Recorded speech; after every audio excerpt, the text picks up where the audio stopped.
A Bíblia fala sobre centurião. Mas o que é um centurião? Um centurião era aquele que cuida de 100.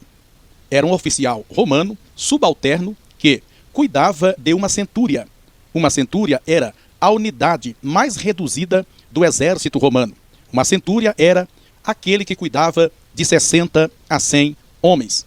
Desde o tempo de Moisés até os Macabeus, o termo era usado como chefe ou príncipe de 100. Depois, quando chegou no tempo de Judas Macabeu, Judas mudou o termo para direcionar aqueles que cuidavam de 100 soldados no seu exército. Então esse termo foi mudado para o termo de centurião nos tempos de Judas Macabeus. Esse termo de centurião, ele era um termo que indicava aquele que estava cuidando de 100 soldados. Um centurião, ele era indicado pelo tribuno, que depois o centurião tinha mais autoridade do que mesmo um tribuno local. O centurião, no Novo Testamento, ele tinha também autoridade administrativa e judiciais. Os centuriões que nós encontramos na Bíblia Sagrada, todos eles indicam que eles eram um homem de muita autoridade.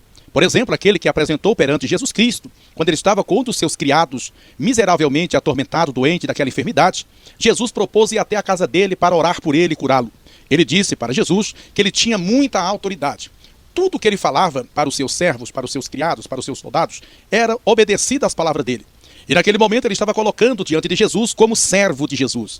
Ele diz que somente uma palavra de Jesus era o suficiente para que aquele criado ficasse curado da enfermidade. Então o centurião ali, ele era demonstrado, ou seja, ele demonstrou muita humildade. E segundo alguns historiadores dizem que a maioria dos centuriões era um homem do bem. Era um homem que demonstrava benevolência para com as populações e que eram as pessoas queridas naquela sociedade. Se você não sabia disso, fica aí a dica.